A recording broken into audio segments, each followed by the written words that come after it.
तत्त्वमस्यादिलक्ष एकं नित्यं विमलमचलं सर्वारति साक्षिभूतम् भावारहितं त्रिगुणरहितं श्री सद्गुरुस्तन्नमामि। सच्चिदानंद सद्गुरुनाथ महाराज की जय, सद्गुरु मांगीर महाराज की जय, सद्गुरु बाळासाहेब महाराज की जय, ब्रह्मपुत्र रंगनाथ महाराज की जय, शांती ब्रह्म एकनाथ महाराज की जय। दशक 10 जगज्योती, दशक 10 आपला सुरू झालेला आहे आता. तर दशक 10 मध्ये समास पहिला, अंतकर्ण एक. श्रीराम सकळाचे अंतकरण एक किंवा एक नव्हे अनेक ऐसे हे निश्चयात्मक मज निरोपावे. श्रोते विचारतात की प्राणी मात्रांचे अंतकरण एकच आहे की ते वेगळे वेगळे आहे. सगळ्यांचं अंतकरण एकच आहे का वेगवेगळं आहे हे आपण निश्चितपणे आम्हाला सांगावे. प्रश्न केलेला आहे की अंतकरण एकच आहेत का वेगवेगळे आहेत हे आम्हाला तुम्ही काय करा सांगा. ऐसे श्रोत्याचे पुसिले अंतकरण एक की वेगळाले याचे उत्तर ऐकिले पाहिजे श्रोती. श्रोत्यांनी जो प्रश्न केला की सर्वांचं अंतकरण एकच आहे की वेगवेगळं आहे याचं उत्तर आता श्रोत्यांनी ऐकावं असं समर्थ म्हणतात. समस्तांचे अंतकरण एक निश्चय जाणावा नेमक हा प्रत्ययाचा विवेक तुझ निरोपिला. सर्वांचा अंतकरण एकच आहे हे निश्चितपणे जाणावे हा माझा प्रत्यक्ष अनुभव आहे तो मी तुला सांगितला असं समर्थ सांगत आहेत की सगळ्यांचं अंतकरण एकच आहे निश्चितपणे जाणावं म्हणले हा प्रत्यक्ष अनुभव आहे आणि ते मी तुला इथं सांगितलं. श्रोता म्हणे वक्तयासी अंतकरण एक समजतासी तरी मिळेना एक एकासी काय निमित्त. यावर श्रोता वक्त्याला म्हणतो की महाराज सर्वांचं जर अंतकरण एकच आहे तर ते एकमेकाशी समरस का होत नाही. जर एक अंतकरण असेल तर समरस व्हायला पाहिजे. सगळ्यांचं अंतकरण एक म्हणल्यावर एकमेकाशी समरस ते का होत नाही बरं. एक जेविता अवघे झाले एक निवता अवघे निवाले एक मरता अवघे मेले पाहिजे होते की. श्रोता हुशार आहे तो विचारायला महाराज जर एक अंतकरण म्हणल्याच्या नंतर असं जर असेल तर एक जेवला असता तर सर्वांचं पोट भरलं असतं. एक शांत झाला असता तर सगळे शांत झाले असते. एक मेला असता सर्वच मेले असते. असं तर व्हायला हवं होतं मग का होत नाही. एक जर अंतकरण असेल तर एक सुखी एक दुःखी ऐसे वर्तते लेखिकी ऐका अंतकरणाची ओळखी कैसी जाणावी. जगात एक सुखी आहे तर एक दुःखी आहे असं सगळ्यांना दिसून येतं का नाही. तर मग सर्वांचं अंतकरण एकच आहे असं कसं जाणावं. सगळ्यांचं एकच अंतकरण आहे असं कसं म्हणता येईल. सगळ्यांना सुख झालं एकाला सुख झालं सगळ्याला थोडंच सुख व्हायले. एकाचं पोट भरलं सगळ्यांना थोडंच पोट भरायला लागले आहे की नाही. एक मेलं की सगळे थोडेच मरायला लागले तर सगळ्यांचं अंतकरण एक कसं होईल बरं. जगी वेगळाली भावना कोणास कोणीच मिळेना म्हणून हे अनुमाना येत नाही. आता जगात एक सुखी तर एक दुःखी असं दिसून येतं. सर्वांचं अंतकरण एक आहे असं कसं जाणावं. जगात प्रत्येकाची भावना वेगवेगळी असते. प्रत्येकाच्या अंतकरणामध्ये विचार वेगवेगळा आहे. एकाची दुसऱ्याशी पटत नाही म्हणून हे म्हणणं पटत नाही. तुम्ही जे सांगितले की सगळ्यांचं अंतकरण एकच आहे हे काही मला पटना झाले. कारण जर अनुभव घेऊन बघितला तर प्रत्येक गोष्ट भिन्न भिन्न यायला लागली आणि सगळ्यांचं अंतकरण एक कसं होईल बरं. एक म्हणल्याच्या नंतर मग एकानं जेवलं की सगळ्यांचं पोट भरायला पाहिजे होतं. एकाला दुःख झालं की सगळ्याला दुःख व्हायला पाहिजे होतं. एकाला सुख झालं की सगळ्याला सुख व्हायला पाहिजे होतं. असं होत नाही ना. अंतकरण एक कसं म्हणता येईल इथं. असं काय केलेलं आहे प्रश्न बर का. अंतकरण एक असते तरी एकाचे एकास कळू येते काही चोरीताच न येते सर्वांचं अंतकरण एकच असतं, तर मग एकाच्या मनातील विचार दुसऱ्याला कळाला असता. मग एखादी गुप्त गोष्ट चोरून ठेवताच आली नसती ना. जर सगळ्यांचं अंतकरण एक जर असलं असतं तर मग सगळ्यांच्या मनाचा भाव प्रत्येकाला समजला असता ना. मग काही गोष्टी गुप्त ठेवायची काही गरज पडली असती का? नसती. अनुभवाला कुठे यायला ह्या गोष्टी. या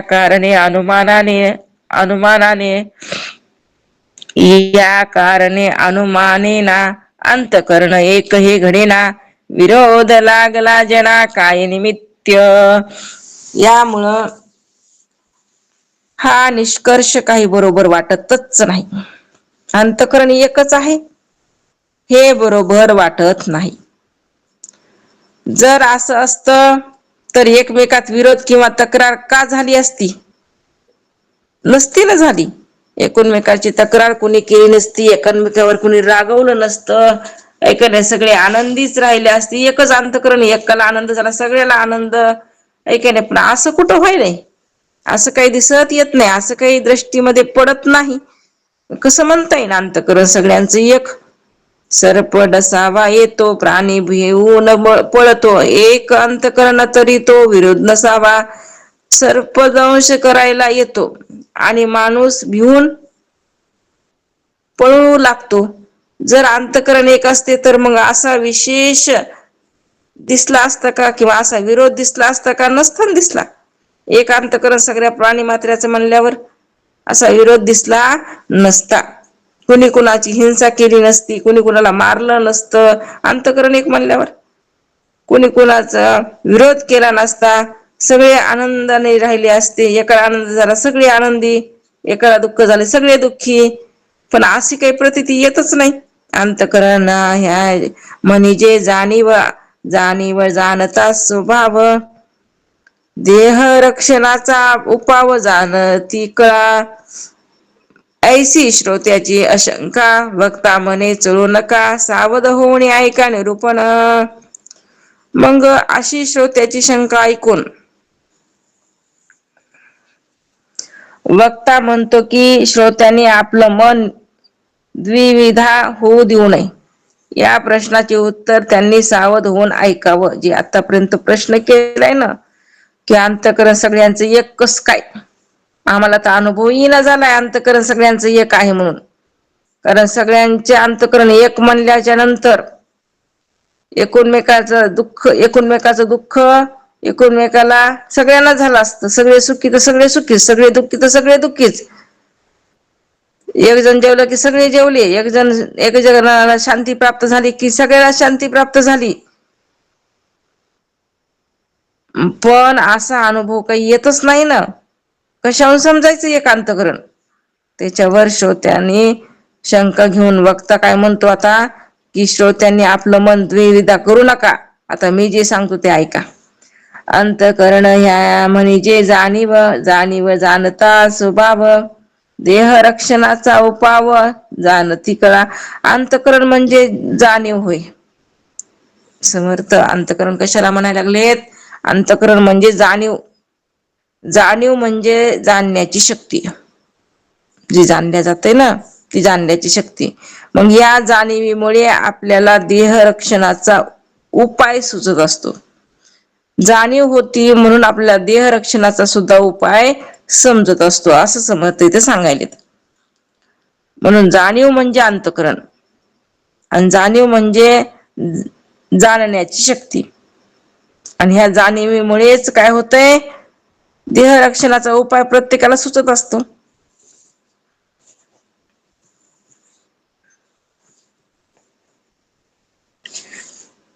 सर्प जाणून डसवाला, प्राणी जाणून पळाला, दोहीकडे जाणीवेला बरे पहा. आता बघा म्हणले, या जाणीवेच्या प्रेरणेने काय झालं? जाणीव प्रत्येकाची. अंतकरण म्हणजे जाणीव, आणि जाणीव म्हणजे जाणण्याची शक्ती. त्यामुळं काय झालं? जाणीवेच्या प्रेरणेने सर्प डंख करण्यास येतो आणि त्याच जाणीवेच्या योगे तो माणूस दुसरीकडे पळतो. जाणीव होती म्हणून तो पळाला. जाणीव नसली तर त्याला पळता आलं असतं का? नसतं ना. मग या दोघांमध्ये एक देहरक्षणाची जाणीव, म्हणजे दोघांमध्ये देहरक्षणाची जाणीवच प्रेरणा द्यायला लागलेली आहे. हे लक्षात घ्यावं. कारण जाणीव म्हणजे अंतःकरण इथं म्हणाले समर्थ बर का. दोहीकडे जाणिवेची पाहिले, तरी अंतःकरण एकची झाले. विचारिता प्रत्यय आले जाणीव रूपे. दोघांमध्ये जाणिवेची प्रेरणा असे आहे, म्हणून दोघांचे अंतःकरण जाणीव रूपाने एकच असले पाहिजे ना. असा प्रत्यक्ष अनुभव तर येतो का?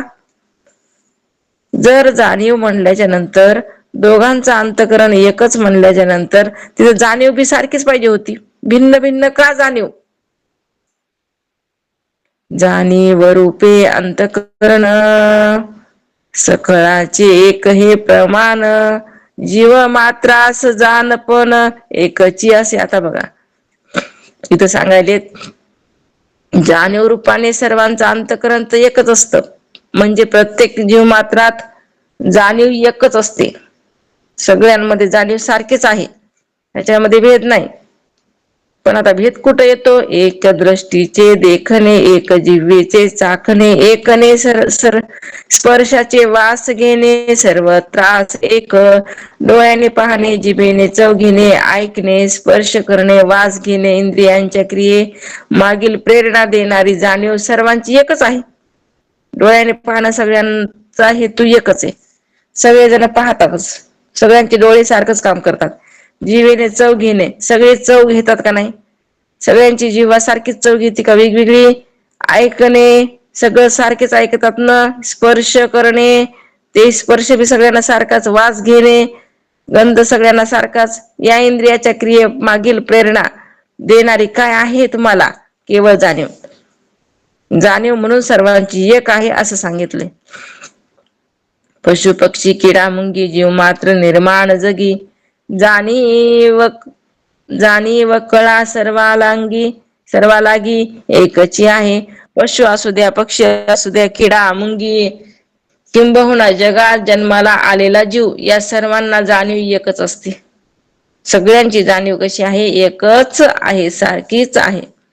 सर्वास जळ ते शीतळ, सर्वास अग्नी ते जाळ, सर्व अंतःकरण केवळ जाणीवळा. मग इथं समर्थ सांगतात, सर्वांना पाणी गारच लागते, अग्नी उष्णच लागतो. याप्रमाणे सर्वांचे अंतःकरण म्हणजे जाणीव एकच आहे असं सांगायचे समर्थांना. आवडी नावडे ऐसे झाले, तरी हे देह स्वभाव वरी गेले, परंतु हे कळू आले अंतःकरण योगे. प्रत्येकाची आवड निवड ही ज्याच्या त्याच्या देह स्वभावानुसार असते, पण प्रत्येकाला तिचं ज्ञान जाणीवेच्या अंतःकरणाच्या योगाने होते. आता इथं आवड निवड देह संबंधाने झाली म्हणले, देहाच्या स्वभावामुळे आवड निवड झाली, पण जाणीव सगळ्यांची सारखीच. सर्वांचे अंतःकरण एक, ऐसा निश्चय निश्चयात्मक, जाणती याचे कौतुक चौकडे. मग समर्थ सांगतात, तेव्हा सर्वांचे अंतःकरण एकच, हे आता अगदी पक्के निश्चित झाले. कसं? हेच नवल आपल्याला जगात सर्वत्र पाहायला मिळतं की सगळ्यांची जाणीव सारखीच आहे. देह स्वभावामुळं कार्य भिन्न भिन्न आहे. प्रत्येकाला तिचं ज्ञान जाणीवेच्या अंतःकरणामध्ये व्हायच लागले. म्हणजे जाणीव कशी आहे? सगळ्यांची सारखीच आहे, पण देह स्वभावामुळे व्यवहार कसा आहे? भिन्न भिन्न आहे, असं इथं समर्थ सांगायलेत बरं का. इतुके न फिटली आशंका, आता अनुमान करू नका, जाणणे तितुके ऐका अंतःकरणाचे. आता इतकं सांगितल्यावर श्रोत्यांची शंका फिटली. आता श्रोत्यांनी उगीच तर्क काढायचा नाही की जाणीव म्हणजे जाणणे हे एक अंतःकरणाचेच असते. जाणीव म्हणजे काय आहे? जाणणं कुणाचं आहे? अंतःकरणाचं आहे.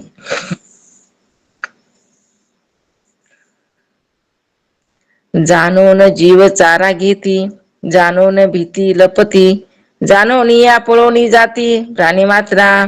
किळा असू द्या, मुंगीपासून ब्रह्मदेवापर्यंत सर्वांचे अंतःकरण एकच आहे. या गोष्टीचं कौतुक प्रत्येकाने अनुभवायला अनुभवाने जाणावे. कारण काय जाणीव, अंतःकरण म्हणजे काय हे अगोदर बघा. अंतःकरण मध्ये जाणीव सांगितली, आणि जाणीव ही कशी आहे, ए टू झेड मुंगीपासून ब्रह्मदेवापर्यंत सगळ्यांची सारखीच आहे. जाणणेपणा हे सगळ्यांचा कसा आहे, सारखाच आहे, वेगळा नाही. म्हणून अंतःकरण एक, असं समर्थांचं म्हणणं आहे. थोर लहान तरी अग्नी, थोडे बहु तरी पाणी, न्यून पूर्ण तरी प्राणी, अंतःकरणी अंतःकरण जाणती. आता अग्नी लहान असो वा मोठा असो, पाणी थोडे असो की पुष्कळ असो, पाणी ते पाणीच व अग्नी ते अग्नीच असते. त्याचप्रमाणे मनुष्य प्राण्यात जाणीव कमी असो वा अधिक असो, सर्व प्राणी अंतःकरणानेच जाणत असतात. कमी अधिक प्रमाण होईल, पण जाणीव कुठून यायला लागली, अंतःकरणामधून. कोठे उणे कोठे अधिक, परंतु जिन समासला जिन समासला एक, जंगम प्राणी कोणी एक, जाटिल्या विण नाही. आता काही प्राण्यात जाणीव कमी असते, तर काही प्राण्यात ती जास्त असते. तिचं मूळ स्वरूप एकच आहे. जरी कमी अधिक असेल तरी स्वभाव मात्र एकच, मूळ स्वरूप मात्र एकच. कोणीही हालचाल प्राणी अंतःकरणाशिवाय असू शकत नाही. आणि ज्याला अंतःकरण आहे ते कुठे हालचाल करते. अंतःकरण आहे ते हालचाल करते, त्या ठिकाणी जाणीव आहे, असं इथं समर्थांना सांगायचंय. जाणीव म्हणजे अंतःकरण, अंतःकरण विष्णूचा अंश जाण, विष्णू करीतो पाळन, येणे प्रकारे. आता बघा, समर्थ म्हणतात अशा प्रकारे जाणीव म्हणजे अंतःकरण. अंतःकरण हा विष्णूचा अंश आहे. अशा प्रकारे विष्णू हा विश्वाचा पालन करता आहे का नाही, आहे. नेनता प्राणी संवारतो, नेनीव तमगुण बोली जेतो, तमगुणे रुद्र संवारितो, येणे प्रकारे. ज्याच्या ठिकाणी जाणीव नसते, ज्याच्या ठिकाणी जाणीव नसते, त्या प्राण्यांचा नाश होतो. म्हणून तमगुणाचे लक्षण नेणीव सांगितलं. अशा रीतीने रुद्र तमगुणाने संहार करतो, आणि जाणीव ही सत्वगुणाची. आणि जिथं जाणीव नाही तिथं तमगुण आला.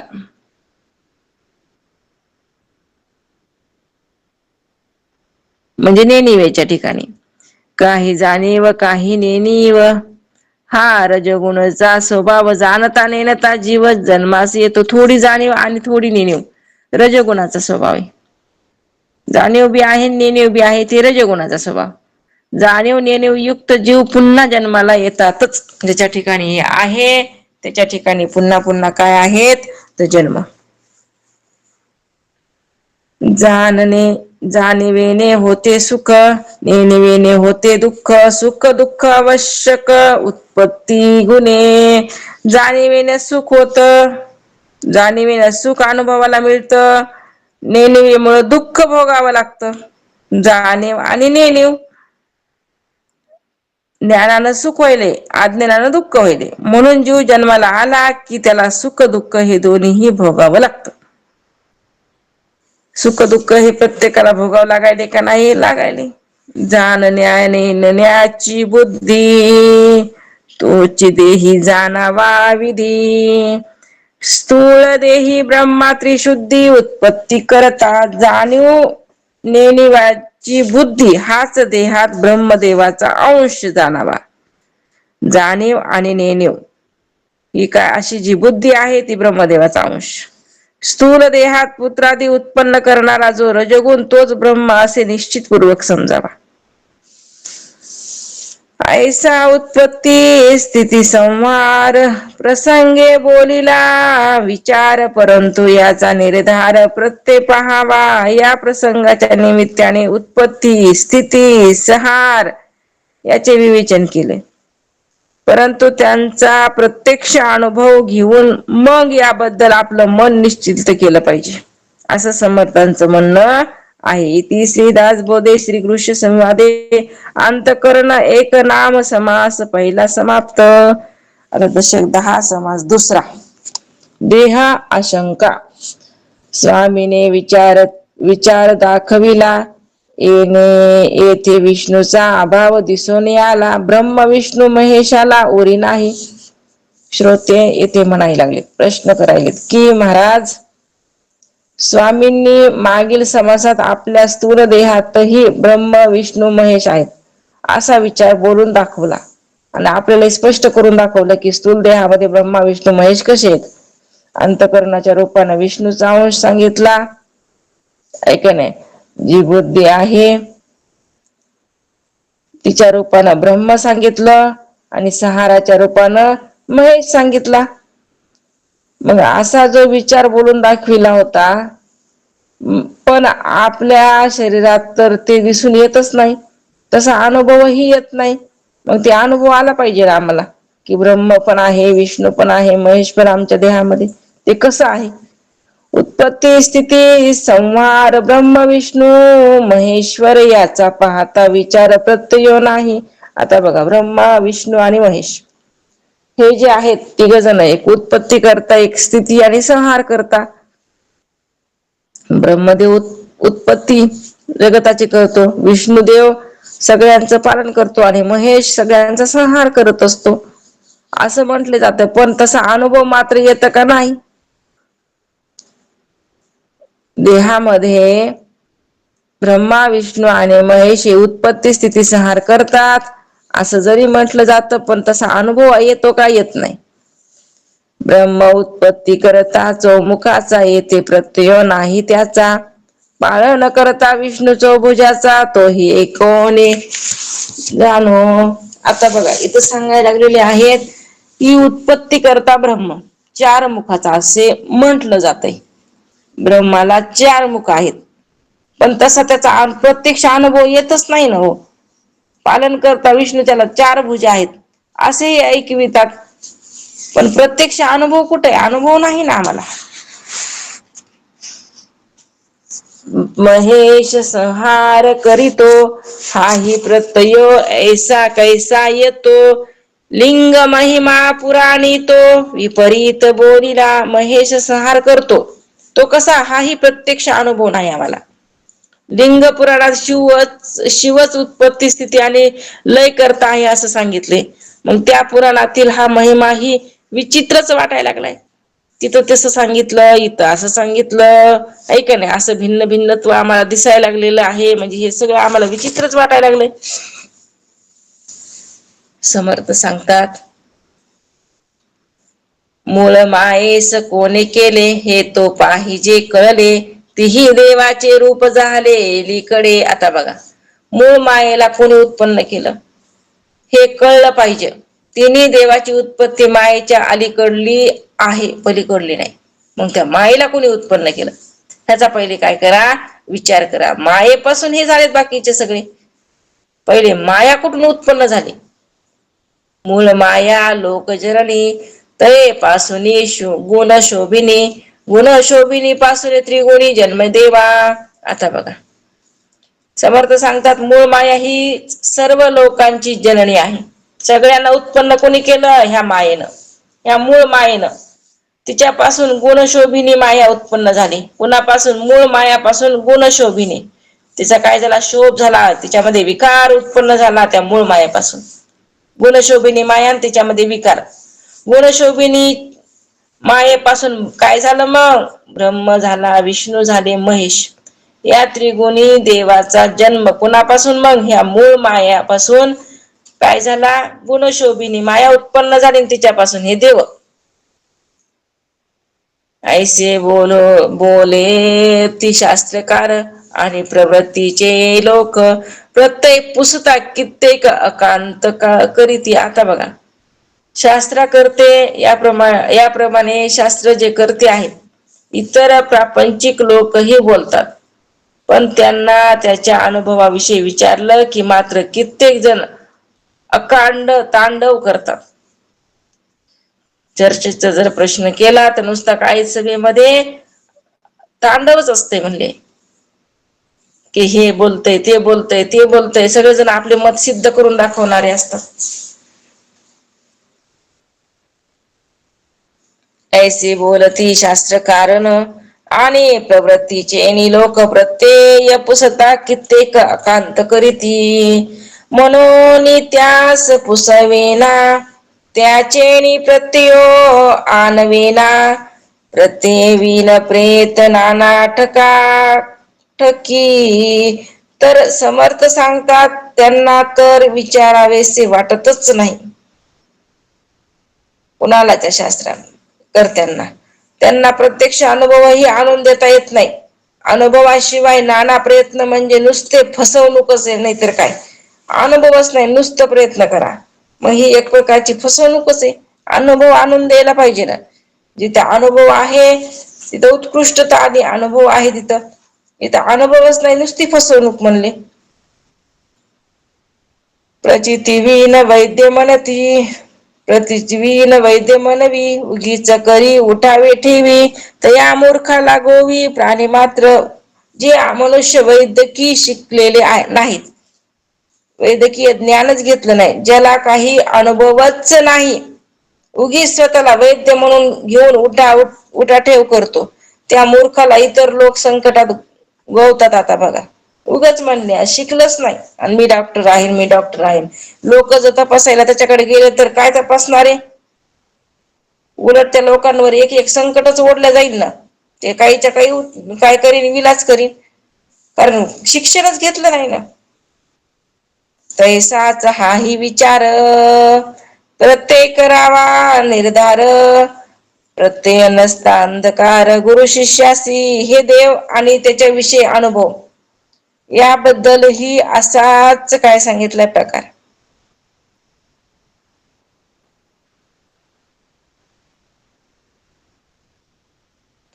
देव आणि त्याच्याविषयी अनुभव या बाबतीत असाच प्रकार असतो. अनुभव घेऊन काही निर्णय घ्यावा लागतो. अनुभव नसेल तर गुरु आणि शिष्य दोघेही अज्ञान रूपी अंधारातच चाचपडत राहतात, असं स्पष्ट इथं सांगितलंय. म्हणून अनुभव आला पाहिजे. बरे लोक असं काय म्हणावे, लोक म्हणती तेची बरवे, परंतु स्वामीने सांगावे विशद करून. बरं म्हणले लोकांना तरी दोष देण्यात काय अर्थ आहे. लोक म्हणतात ते हे मान्य करावेच लागते, परंतु आता खरे काय ते स्वामींची स्पष्ट करुणा सगळं जे आहे ते स्पष्ट करून काय करणार स्वामी आता इथं मांडायला लागलेले आहेत.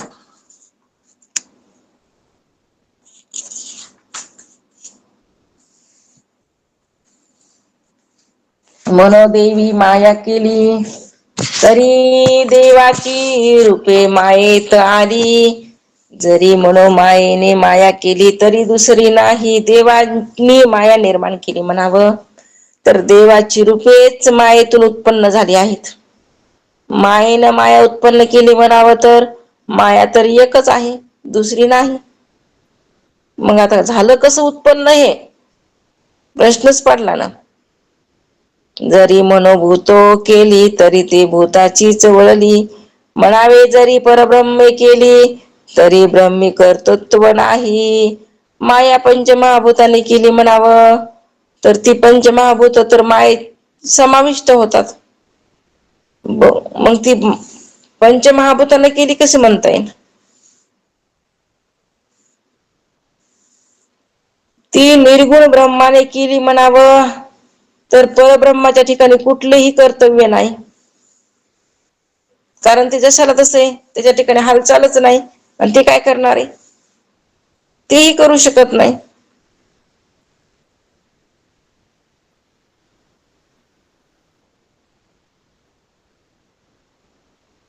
आणि माया खरी असावी तरी ब्रह्मी कर्तृत्वाची गोवी, माया मिथ्या ऐसी जाणावी तरी कर्तृत्व कैसे. आता बघा, बरं जाऊ द्या म्हणले, माया जर खरी असती तर मग ब्राह्मणाच्या ठिकाणी कर्तृत्व लादता आले असते का. ब्रह्माच्या ठिकाणी कर्तृत्व लादता आले असते का जर माया खरी असती तर. पण माया तर मिथ्या आभास रूप आहे, हे जाणले की कर्तव्याचा प्रश्नच कुठे उरतो. ब्रह्मापासून माया झाली कारण म्हणताच येत नाही, कारण का माया ही कशी मिथ्या आहे, आभास रूप आहे, हे जाणलं कि झालं ना, मग कर्तव्याचा प्रश्न उरतो का नाही उरत? काय गरज आहे कर्तव्याची? कारण कर्तव्यासाठी काही नाहीच ना समोर. सगळं खोटं आहे, सगळं मिथ्या आहे, सगळं नाशिवंत आहे. आता हे अवघेची उगवे आणि मनास प्रत्यय फावे ऐसे केले पाहिजे देवे कृपाळूपणे.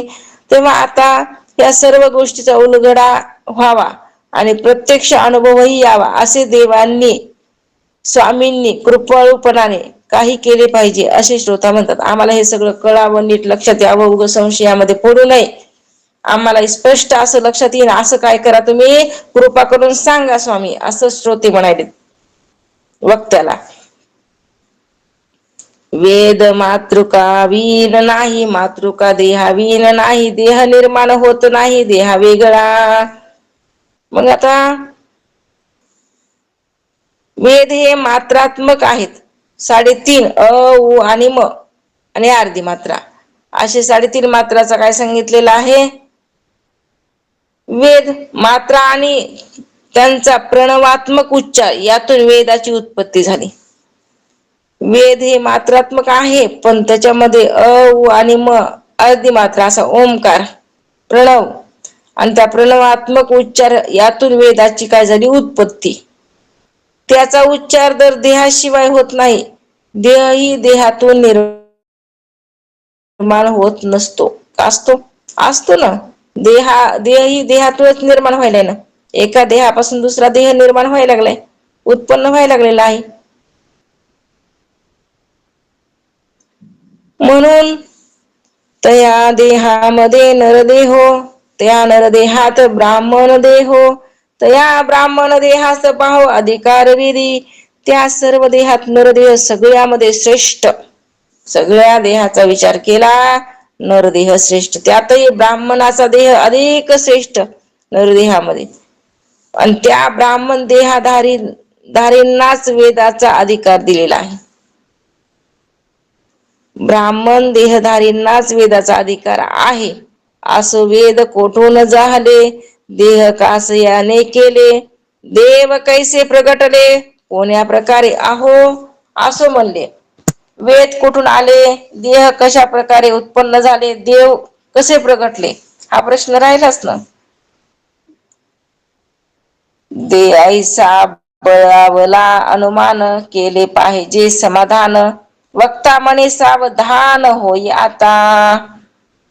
असे अनेक तर्क श्रोत्याच्या मनात उत्पन्न झालेत बर का. याचे समाधान आता केले पाहिजे, म्हणून वक्ता म्हणाला आता नीट सावधपूर्ण ऐका. जे तुमचे प्रश्न आहेत, वेद कुठून आला, देह कसा उत्पन्न झाला, देव कसा प्रगटला, हिच आता उत्तर ऐका. प्रत्यय पाहता साकडी अवघी होते, विघडा विघडी अनुमानिता घडीने घडी काळ जातो. मग अनुभव घेऊन पहावे म्हटलं की अडचण उत्पन्न व्हायली. शास्त्राशी त्यांचा मेळ जमला नाही की सगळेच बिघडून गेलं आहे. एकदा मेळ जमला नाही की सगळे बिघडत असत.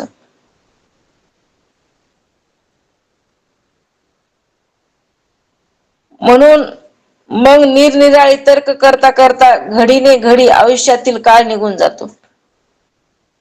मग काय करायचं? लोकथाटी शास्त्र निर्णय येते बहुधा निश्चय, म्हणून या ऐक प्रत्यय येणार नाही. जनरूढी आणि शास्त्राचा निर्णय यात खूप अंतर असतं, दिसून यायलंय. त्यातही एक मत नसतं बर का, म्हणून एकच अनुभव येत नाही. एक मत नाही म्हणून अनुभव सारखा नाही. जर एक मत असलं असत तर अनुभव आला असता सारखा.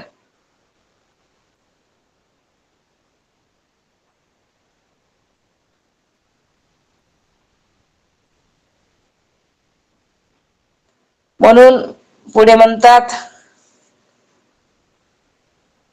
आता शास्त्राची भीड धरावी, तरी सुटे ना हे गाता ओवी. गाता गोवी गाता गोवी हे उगवावी, तरी शास्त्र भेद दिसे. आता शास्त्राची भीड धरावी, तर ती गुंतागुंत काही सुटत नाही. ही गुंतागुंत सोडवायचा प्रयत्न करावा, तर मग शास्त्र वचनात मतभेद आढळून येतात. जर शास्त्र श्रवण केलं तर शास्त्र कळण, त्याच्यात काय मतभेद आहेत ते कळ.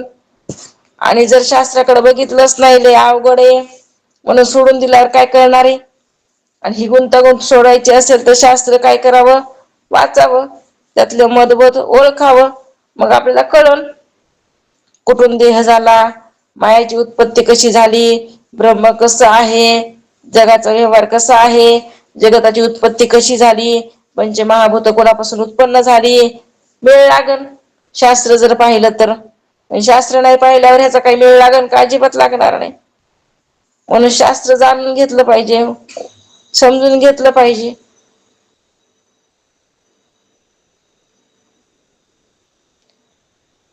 म्हणून शास्त्राची भीड धरावी, गुंतागुंत काही सुटत नाही. जोपर्यंत भीड धरावी तर गुंतागुंत सुटत नाही. गुंतागुंत सोडवायचा प्रयत्न करावा तर शास्त्र वचनात मतभेद आढळून यायला लागलाय. शास्त्र रक्षुन प्रत्यय आणिला, पूर्व पक्षी त्यागुण सिद्धांत पाहिला, शहाणा मूर्ख समजाविला एक वचने, शास्त्र वचनही प्रमाण मानावे, अनुभवही घेऊन पाहावा. पूर्व पक्षाचे खंडन करून सिद्धांत जाणून घ्यावा. अनुभवाच्या शास्त्राच्या आधारे एकच वचन असे उच्चारावे. शहाण्या व मूर्ख माणसाचेही त्याने समाधान व्हावे, असं शास्त्र असतं. त्याचा अनुभव घेता आला पाहिजे. पूर्व पक्ष काय म्हणायलाय, उत्तर पक्ष काय म्हणायला लागलाय हे कळून घेतलं पाहिजे. आणि सगळ्यांचा सिद्धांत एकच असावा आणि तो सारखा झाला पाहिजे, तो कळाला पाहिजे. तर काय होणारे, सार्थक होणारे, तर कल्याण होणारे, अन्यथा नाही.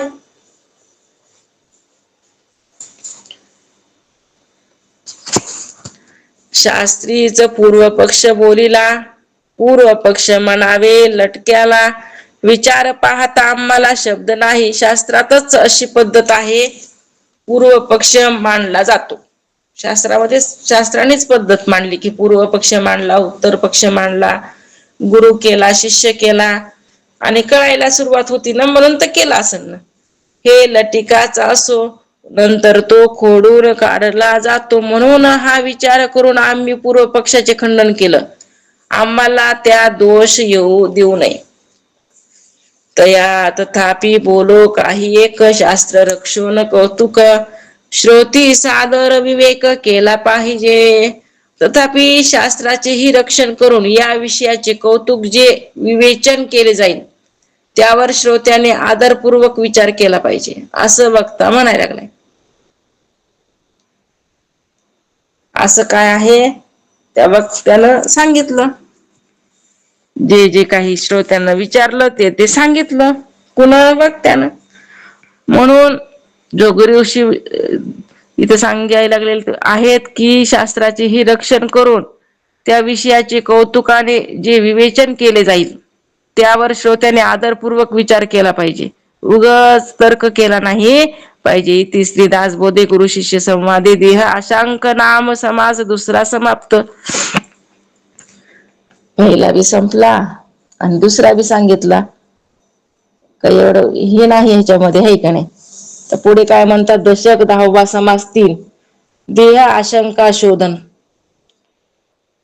उपाधिवीन जे आकाश तेची ब्रह्म निराभास, ते निराभासी मूळ मायेस जन्म झाला. आता इथं सांगायले काय सांगतात की वक्ता सांगू लागला की शून्यत्वाच्या उपाधीशिवाय जे आकाश की ज्याच्या ठिकाणी कुठलाही भास नाही असे ब्रह्म होय, आणि त्या निराभास ब्रह्माच्या ठिकाणी स्फुरण रूप मूळ मायेचा जन्म झाला. कसा झाला जन्म मायेचा, तर बघा, शून्यत्वाच्या उपाधीशिवाय जे आकाश की ज्याच्या ठिकाणी कुठलाही भास नाही. आकाश कसं आहे, त्याच्यामध्ये शून्य म्हणता येत नाही त्या आकाशाला. त्याच्या ठिकाणी कुठलाही भास नाही असा असणारा निराभास ते ब्रह्म आहे. ब्रह्म कसं आहे, आकाशापेक्षाही निराभास असणार ब्रह्म. आकाश तरी पोकळी रूपाने भासायला लागली ना, ब्रह्म नाही म्हणले, पोकळी रूपाने म्हणता येणार नाही, म्हणून उपमा दिली आकाशाची.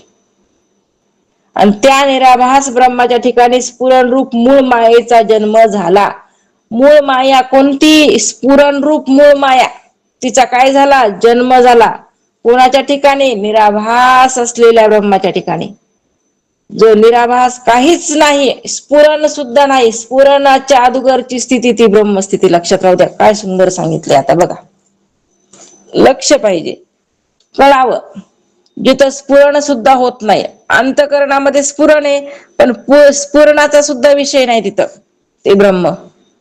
आणि ती स्थिती प्राप्त करून घ्यायची बरं का आपल्याला. ही स्थितीला काय म्हणतात? ब्रह्मस्थिती.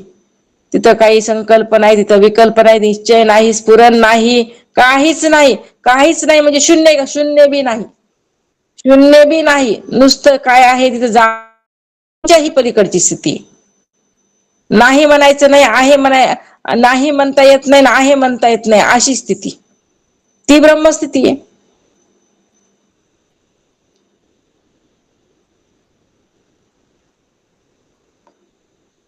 आता समजा एखादा मनुष्य आहे, डोळे झाकून पडला, झोपला नाही, बोलत नाही, संकल्प विकल्प करत नाही, कुणाशी गप्पा मारत नाही, ऐक नाही, काही ऐकत नाही, काय करत नाही, पण नुसता शब्द पडलेला आहे, अशी स्थिती आहे ती. आणि ती स्थिती आपल्याला प्राप्त करायची. आपल्याला 5 मिनिट सुद्धा बिगर मनाचा आपण राहू शकतो का? बघा, विचार करा. आज दिवसभराचा तेच विचार करा की 5 मिनिटं काय करायचे, एका ठिकाणी वृत्ती आपली राहते का? बघा, एका ठिकाणी लावून बघा, राहते का? जर आपली एका ठिकाणी वृत्ती राहिली तरच आपण काय झालोत? मग मन विक्षेप रहित झालोत, अन्यथा नाही. वरमच सांगितलेली. एका ठिकाणी 5 मिनिटं तरी वृत्ती स्थिर व्हायली का? जर वृत्ती स्थिर होत असेल तर मग काय नाही, अंतकरणामध्ये मल नावाचा दोष गेला, मग विक्षेप नावाचा दोष बी राहिला नाही. म्हणून प्रयास करावा लागतो. पाहता पाहता एका ठिकाणी वृत्ती लावता लावता एकच ठिकाणी स्थिर वृत्ती करता करता किंवा कुठं फिरून येते ती वृत्ती, पत्ता बी लागत नाही, ते बी कळत नाही. अभ्यास केल्यावरच ह्या गोष्टी कळतात, अशा कळत नसतात. जो साधक अभ्यास करतो त्याला हे गोष्टी अनुभवाला येतात, म्हणून अभ्यास करावा लागतो. जर ब्रह्मस्थिती प्राप्त करून घेणं इतकं सोपं नाही. वृत्ती एका ठिकाणी लागते का? बघा, लावण्याचा प्रयत्न करा. मग किती सूक्ष्म अवस्था आहे हे कळतं, तसं कळत नसतं. ते मूळ मायेचे लक्षण, वायू स्वरूपाची जाण, पंचभूते आणि त्रिगुण वायू अंगी. त्या मूळ मायेचं लक्षण आता काय सांगितलं अगोदर, की शून्यत्वाच्या उपाधीशिवाय जे आकाश, की ज्याच्या ठिकाणी कुठलाही भास नाही, असं ब्रह्म होय. कुठलाच भास नाही, ते ब्रह्म सांगितलं. आणि त्या निरावास ब्रह्माच्या ठिकाणी स्फुरण रूप मायेची उत्पत्ती होती. जिथं स्फुरण आलं तिथं माया आली, जिथं स्फुरण नाही तिथं ब्रह्म आहे. बघा, आत्ता अनुभव घेता येते. जिथं स्फुरण नाही ती ब्रह्मस्थिती, आणि जिथं स्फुरण आलं तिथं मायेची स्थिती, तिथं माया आली. स्फुरणाचा व्यवहार झाला की मायेची उत्पत्ती झाली. त्या मूळ मायेचं लक्षण म्हणजे चंचलत्व. माया कशी आहे? चंचल. ती वायू स्वरूप असून तिच्यातच पंचमहाभूते आणि त्रिगुण हे अत्यंत सूक्ष्म रूपाने असतात. कुठं? मायेत. काय आहे? त्रिगुणात्मक माया, 3 गुणांना युक्त माया झाली. तिच्यापासून पंचमहाभूताची उत्पत्ती झाली. बघितलं तर ही माया. आणि माया केव्हा उत्पन्न होते? आलं का लक्षात?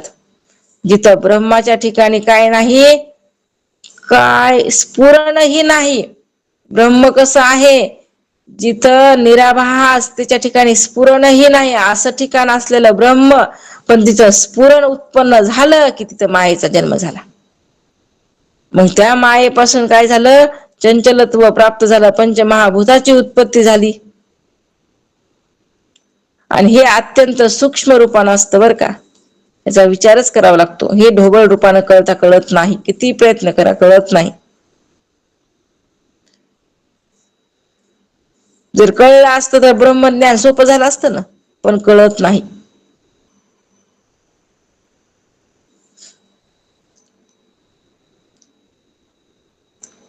आकाशापासून वायू झाला, तो वायुदेव बोलिला. वायूपासून अग्नी झाला, तो अग्निदेव. आकाशापासून वायूची उत्पत्ती, त्याला वायुदेव असं म्हणतात. पुढे वायूपासून अग्नीची निर्मिती, त्याला अग्निदेव असं म्हणतात. एकेकाची काय होईल आता उत्पत्ती.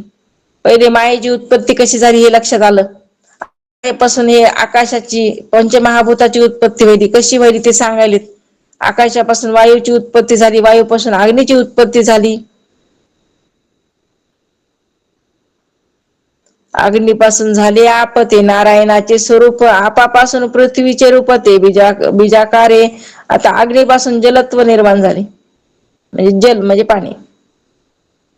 तेच नारायणाचे स्वरूप आहे म्हणून सांगायले.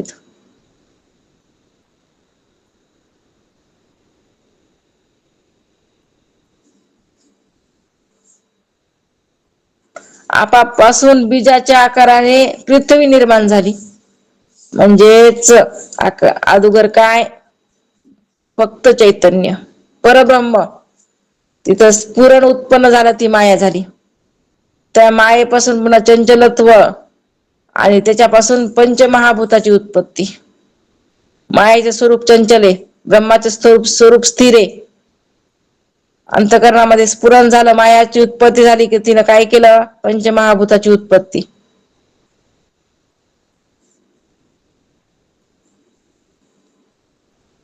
मग आता आकाशापासून वायूची उत्पत्ती, वायूपासून अग्नीची उत्पत्ती, अग्नीपासून जलाची उत्पत्ती, जलापासून पृथ्वीची उत्पत्ती. असा उत्पत्तीचा प्रकार सांगितला, जगताच्या उत्पत्तीचा प्रकार.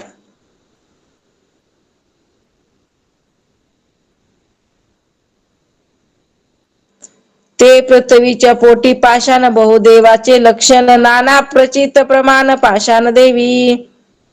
मग त्या पृथ्वीच्या पोटात अनेक पाषाण असतात. त्यापैकी काही मध्ये पुष्कळ देवाची लक्षणे आढळून येतात, व या पाषाण देवाची अनेकांना प्रचिती पण येते.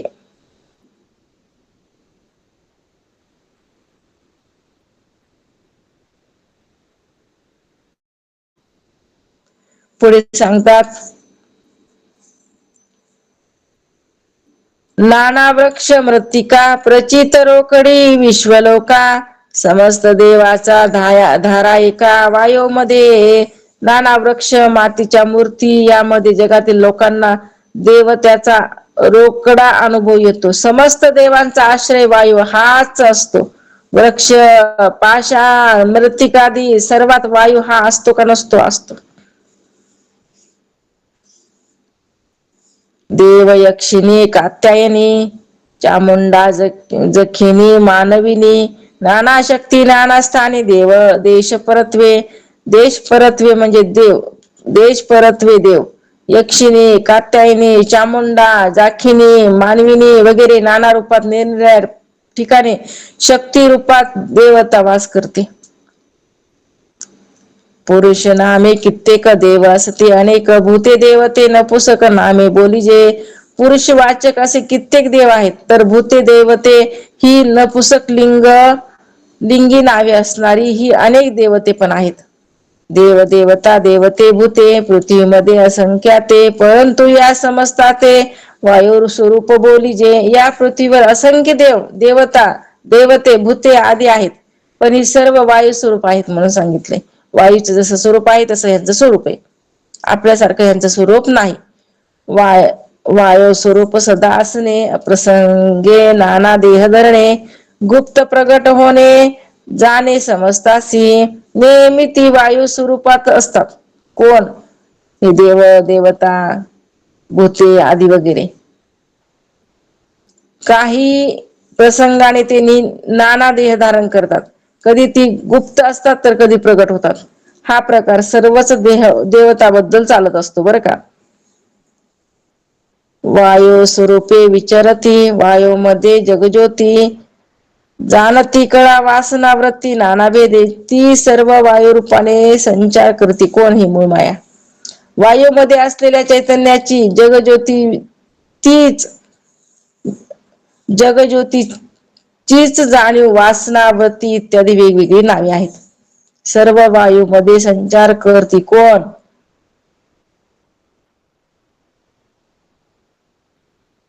देवदेवता.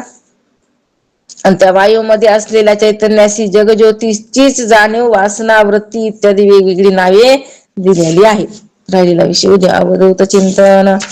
श्री गुरुदेव दत्त सच्चिदानंद सद्गुरुनाथ महाराज की जय. सद्गुरु मागीर महाराज की जय. सद्गुरु बाळासाहेब महाराज की जय. ब्रह्मपुत्र रंगनाथ महाराज की जय. शांती ब्रह्म एकनाथ महाराज की जय. घ्या निर्वाणी. ओम पूर्णमिदं पूर्णात् पूर्णमुदच्यते पूर्णस्य पूर्णमादाय पूर्णमेवावशिष्यते. मनोबुद्धि अहंकार चित्तानि नाहं न च स्तोत्रजिह्वे न च घ्राणनेत्रे न च वो न भूमिर्न तेजो न वायु चिदानन्दरूप शिवोऽहं शिवोऽहं न च प्राणसंज्ञो न वे पञ्चवायु न वा सप्तधातुर्न वा पञ्चकोश न वा कपानिपादो न चोपस्थपायु चिदानन्दरूप शिवोऽहं शिवोऽहं न मे द्वेषरागो न मे लोभमोहो मदो नैव मे नैव माश्चर्यभावो न धर्मो न चातो न कामो न मोक्ष चिदानन्दरूप शिवोऽहं शिवोऽहं न पुण्यं न पापं न सौख्यं न दुःखं न मन्त्रो न तीर्थं न वेदा न यज्ञः अहं भोजनं नैव भोजन्यमुक्ता चिदानन्दरूप शिवोऽहं शिवोऽहं न मे मृत्युशङ्का न मे जातिभेद पिता नैव मे नैव माता न जन्म न बन्धुर्न मित्रं गुरुणैव शिष्य चिदानन्दरूप शिवोऽहं शिवोऽहम् अहं निर्विकल्पो निराकाररूपो विभुर्व्याप्य सर्वत्र सर्वेन्द्रियाणां सदा मे समत्वर्णमुत्तीर्णमन्द चिदानन्दरूप शिवोऽहं शिवोऽहं चिदानन्दरूप शिवोऽहं शिवोऽहं चिदानन्दरूप शिवोऽहं शिवोऽहं. पुंडलिक वरदारी विठ्ठल श्री ज्ञानदेव तुकाराम पंढरीनाथ भगवान की जय. माऊली ज्ञानेश्वर महाराज की जय. उमागीर महाराज की जय. बालासाहेब महाराज